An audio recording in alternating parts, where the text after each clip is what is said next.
নমস্কার বন্ধুরা, welcome to ইউনিকন। তো গাইস, এই ভিডিওতে আমরা কথা বলবো কলকাতা ডার্বি নিয়ে। তো 10ই মার্চ মানে সামনের রবিবার দিন সন্ধ্যে 8:30 থেকে, টাইমটা আবারও একবার খেয়াল রাখবে, সন্ধ্যে 8:30 থেকে কিন্তু মোহনবাগান বনাম ইস্ট বেঙ্গল আইএসএল এর Kolkata derby, second Kolkata derby ISL এর হতে চলেছে। যে ম্যাচটা মোহনবাগানের জন্য ভীষণ একটা গুরুত্বপূর্ণ ম্যাচ।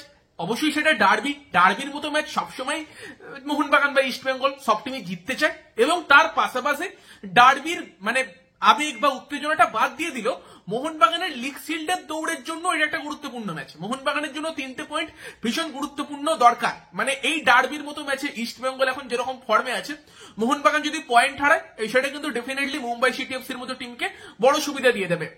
তো এই মুহূর্তে দাঁড়িয়ে যেহেতু মোহনবাগান লিগ শিল্ডের দৌড়ে সব থেকে ভালো পজিশনে আছে, যদি মোহনবাগান এখান থেকে দাঁড়িয়ে মুম্বাই ম্যাচটা ড্র করে আর বাকি ম্যাচগুলো জেতে, তাহলে কিন্তু মোহনবাগান লিগ শিল্ড জিতবে। সেই অ্যাডভান্টেজটা মোহনবাগান অবশ্যই হারাতে চাইবে না, এবং বর্তমানে ইস্ট বেঙ্গলের ফর্মও কিছুটা ডাউন হয়েছে, সেখানে মোহনবাগান অবশ্যই চাইবে এই ডার্বি থেকে 3টে পয়েন্ট তুলতে। তো সেখানে মোহনবাগানের জন্য ভীষণই গুরুত্বপূর্ণ একটা ম্যাচ, কারণ ম্যাচটা ইস্ট বেঙ্গলের এগেইনস্টে কলকাতার ডার্বি, অবশ্যই বড় ম্যাচ, নামিত বড় ম্যাচ, এবং তার সঙ্গে সঙ্গে লিগ শিল্ডের দৌড়েও মোহনবাগানের 3টে পয়েন্ট খুবই দরকার। তো এই গুরুত্বপূর্ণ ম্যাচে মোহনবাগানের স্ট্র্যাটেজি কি হতে পারে, মোহনবাগান কিরকম প্লেইং 11 নিয়ে নামতে পারে, কোন প্লেয়াররা অ্যাভেলেবেল আছে বা কাদের ইনজুরি আছে, সেগুলো নিয়ে আমরা এই ভিডিওতে আলোচনা করব। আশা করি ভিডিওটা ভালো লাগবে। যদি ভালো লাগে তো অবশ্যই ভিডিওটাকে একটা লাইক করে দিও। তোমরা লাইক করলে মোটিভেশন আসবে আরো। আর যারা চ্যানেলে প্রথমবার এসেছো বা এখন আমাদের চ্যানেলটিকে সাবস্ক্রাইব করোনি, অবশ্যই সাবস্ক্রাইব করে তার পাশের বেল আইকনটাকে অন করে দিও, কারণ এই চ্যানেলে এরকমই ফুটবল রিলেটেড আপডেটস পেতে থাকবে।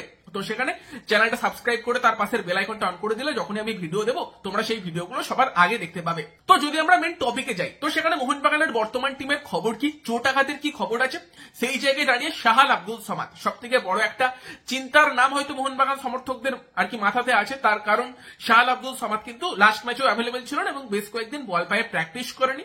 তবে ভালো খবর এটাই যে কালকে থেকে শাহাল কিন্তু বল পায়ে অনুশীলন শুরু করেছে। এবার ডার্বিতে শুরু করতে পারবে কিনা সেই নিয়ে তো প্রশ্নচিহ্ন থাকছে। তবে হ্যাঁ, এটা কিন্তু অবশ্যই আশা করা যেতে পারে যে ডার্বিতে শাহাল হয়তো স্কোয়াডে থাকবে, শুরু না করলেও। শুরু করলে তো খুবই ভালো কথা, তবে শুরু না করলেও হয়তো বেঞ্চে থাকবে এবং অ্যাজ এ সাবস্টিটিউটও আসতে পারে। তো সেখানে কিন্তু শাহালকে নিয়ে মানে যে চিন্তাটা ছিল, তো সেটা কিন্তু কেটে গেছে। শাহাল প্র্যাকটিস করছে, বল পায়ে অনুশীলন করছে। তবে এই মুহূর্তে দাঁড়িয়েও কিন্তু ব্র্যান্ডেন হ্যামিল, তাকে আশা করছিলাম একটা দুটো ম্যাচ আগেই হয়তো ফিট হয়ে যাবে, কারণ সে মানে অনেকদিন ধরেই রিহ্যাব করছে। তবে ব্র্যান্ডেন হ্যামিল কিন্তু এখনো 100% ফিট হতে পারেনি। তো তাকে কিন্তু এখনো ডার্বিতে পাওয়া যাবে কিনা সেই নিয়ে সন্দেহ থাকছে। ইভেন আশিস রায়, তারও কিন্তু একটা ইনজুরি আছে, সেও কিন্তু মানে রিকভারি করছে। তো সেই জায়গায় ব্র্যান্ডেন হ্যামিল আর আশিস রায়, এই দুটো প্লেয়ার কিন্তু এখনো অনিশ্চিত হয়ে আছে। বাকি সব প্লেয়ার মোটামুটি অ্যাভেলেবেল আছে। আর সেই জায়গায় দাঁড়িয়ে সব থেকে বড় খবর এটাই যে শাহাল আব্দুল সামাদ সে হয়তো ডার্বিতে অ্যাভেলেবেল থাকছে। তো সেখানে মোহনবাগানের প্লেইং 11 এই ডার্বির জন্য কি হতে পারে, তো সেই জায়গায় দাঁড়িয়ে আর একটা আপডেট দিয়ে দিই, যেটা হয়তো আগেই দিয়েছিলাম জানো তোমরা, সেটা হচ্ছে দীপক তাংড়ি। তার কিন্তু 4টে ইয়েলো কার্ড আগে হয়েছিল, সেই জন্য একটা ম্যাচ সাসপেন্ড ছিল, এবং এখন কিন্তু তারপর আবার 3টে ইয়েলো কার্ড দেখেছে, 7টে ইয়েলো কার্ড হয়ে গেছে, যে কারণে আবার তাকে এক ম্যাচ সাসপেন্ড থাকতে হবে। সেই কারণে কিন্তু দীপক তাংড়ি সে কিন্তু অ্যাভেলেবেল থাকছে না। তো সেই জায়গায় হ্যাঁ, দীপক তাংড়িকে কিন্তু মোহনবাগান পাবে না। তো সেই জায়গায় দাঁড়িয়ে মোহনবাগানের লাইন আপে যদি আমরা কথা বলি, হাবাস কিন্তু 3-4-1-2 ওই টাইপের ফরমেশনটাকেই প্রেফার করছে, এবং ওই ফরমেশনেই ডার্বিতে যাবে সেটাই আশা করা যেতে পারে। তবে যেহেতু ইস্ট বেঙ্গল বর্তমানে একটু স্ট্রাগল করছে, এবং ইস্ট বেঙ্গলের ডিফেন্সে কিন্তু রীতিমতো ফাঁকফোকর সৃষ্টি হচ্ছে, যেটা গোয়া ম্যাচেই আমরা দেখেছি। তো সেখানে কিন্তু মোহনবাগান যতটা অ্যাটাকিং ফুটবল খেলা যায় ততটাই খেলা উচিত ডার্বির মতো ম্যাচ, এবং মোহনবাগান আই থিঙ্ক অ্যাটাকিং ফুটবলই খেলবে এই ম্যাচে। সেই জায়গায় দাঁড়িয়ে 3 ডিফেন্সেই যাবে হাবাস, সেখানে গোলে অবভিয়াসলি বিশাল কায়েত স্টার্ট করবে। 3 ডিফেন্সের কথা বললে left centre back Subhasish Bose খেলবে, মাঝখানটায় হেক্টর ইউসুফে, right centre back Anwar Ali. এবার আনোয়ার আলী, তার কিন্তু আগের দিনের খেলা খুব ভালো ছিল, এটা কিন্তু খুবই একটা বড় গুড নিউজ মোহনবাগান সমর্থকদের জন্য, যে আনোয়ার কিন্তু ফিট হয়ে এসে একটা ম্যাচে নিয়েছে তার ছন্দে ফিরতে। আনোয়ারকে আমরা যে ছন্দে দেখতে অভ্যস্ত, সেই ছন্দে কিন্তু তাকে লাস্ট জামশেদপুর ম্যাচটাতেই পাওয়া গিয়েছে। সেক্ষেত্রে সুভাশিস খুব ভালো ফর্মে আছে, হেক্টরও ভালো করছে হাবাস আসার পর থেকে, এবং সেখানে Hector, Subhasish, Anwar compact defence কিন্তু মোহনবাগানের আছে। তার সঙ্গে দুজন উইং ব্যাকের কথা বললে বা উইং গার্ডের কথা বললে, সেখানে রাইট উইঙ্গার তো অবভিয়াসলি মানভীর সিং, আগের দিন সে যেরকম খেলেছে মানভীর সিং স্টার্ট করবে। আশা করছি লেফট উইং এ কিন্তু লিস্টন কোলাসও স্টার্ট করবে। তো লিস্টন আর মানভীর, তারা দুটো উইং এ থাকা মানে কিন্তু অ্যাটাকিং থ্রেড মোহনবাগানের অনেক ভালো থাকবে। এবং আগের দিন মানভীর কিরকম খেলেছে আমরা দেখেছি। মানভীরের একটা প্রবলেম হচ্ছে কনসিস্টেন্সি না ধরে রাখতে পারা। মানভীর যদি আগের দিনের যে খেলাটা খেলেছে সেই খেলাটা আবার মানে পরের ম্যাচে খেলতে পারে, সেক্ষেত্রে কিন্তু ডেফিনেটলি সেটা মোহনবাগানকে অনেক অনেক অ্যাডভান্টেজ দেবে। সেম লিস্টনের ক্ষেত্রেও একটু কনসিস্টেন্সির অভাব দেখা যায়। যদিও কিন্তু লেফট উইং ব্যাকের জায়গাটাই লিস্টনকে ছাড়াও শুনছি হাবাস নাকি আমানদীপকেও মাঝে মধ্যে দেখে নিচ্ছে, তবে আশা এটাই করা যায় যে লিস্টন স্টার্ট করবে। দেন যদি আমরা মিডফিল্ডে আসি, মিডফিল্ডের অপশন বলতে গেলে সেখানে দীপক তাংড়ির অপশনটা তো চলেই যাচ্ছে কার্ডের জন্য। সেই জায়গায় সিডিএম যে বা হোল্ডিং মিডফিল্ডারের যে রোলটা, সেখানে ডেফিনেটলি অভিষেক সূর্যবংশী স্টার্ট করবে। এই প্লেয়ারটাও মানে মোহনবাগানের বর্তমান সময়ের একটা আবিষ্কার, আলাদাই ফুটবল খেলছে, কি খেলছিল আগের থেকে। তো সেখানে অভিষেক সূর্যবংশী, তার সাথে কারা দুজন খেলবে, কাউকে তো অবশ্যই থাকবে, তবে কাউকে কোন রোলটায় প্লে করবে সেটা ডিপেন্ড করছে সাহালের অ্যাভেলেবিলিটির ওপর। যদি সাহাল শুরু থেকে স্টার্ট করার মতো জায়গায় থাকে, সেখানে কিন্তু মোহনবাগানের যে সেন্ট্রাল মিডফিল্ড, সেখানে কিন্তু অভিষেক সূর্যবংশী তার পাশে জনি কাউকো সে খেলবে একটু পেছন থেকে, এবং নম্বর 10 রোলটায় সেক্ষেত্রে কিন্তু সাহাল আব্দুল সামাদ সে অপারেট করবে।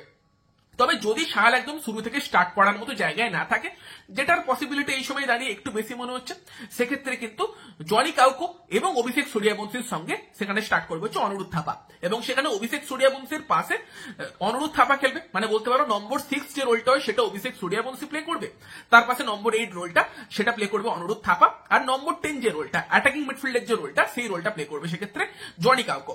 তো এরকম হতে পারে মোহনবাগানের মিডফিল্ড। আর আপফ্রন্টে দুটো স্ট্রাইকারের কথা বলে সেখানে দিমিত্রি পেত্রাতুস উইথড্রন স্ট্রাইকার বা একটু ফ্রি রোলে যেরকম প্লে করছে সে তো থাকবেই, তার সঙ্গে নম্বর 9 এর যে প্রপার স্ট্রাইকারের রোলটা সেটা হয় আরমান্দো সাদিকু নয় জেসন কামিংস, যে কেউ স্টার্ট করবে। তবে বর্তমান ফর্মের ভিত্তিতে গেলে ডেফিনেটলি জেসন কামিংস রিসেন্ট টাইমে যেরকম খেলেছে, আমার তো পার্সোনালি মনে হয় জেসন কামিংসকে দিয়েই স্টার্ট করানো উচিত।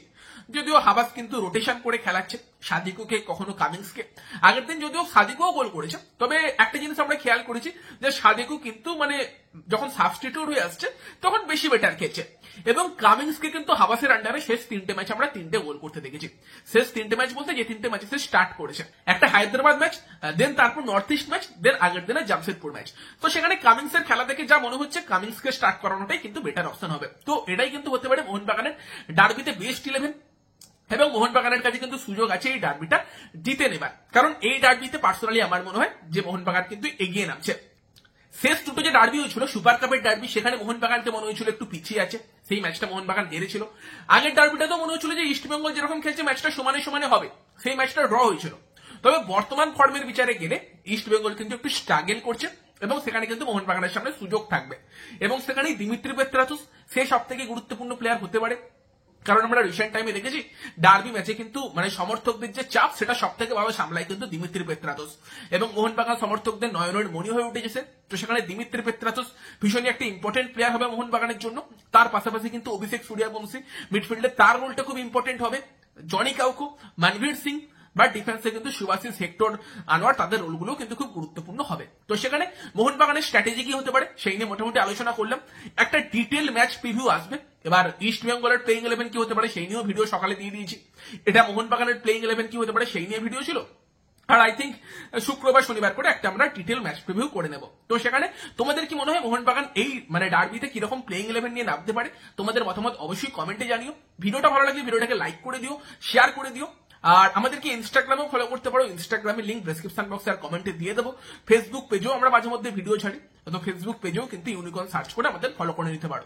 তো চলো এই ভিডিওতে এই পর্যন্তই, দেখা হচ্ছে পরের ভিডিওয়ে, আর এই চ্যানেলে প্রথমবার এলে চ্যানেলটিকে সাবস্ক্রাইবও করে নিও। তো চলো বাই বাই।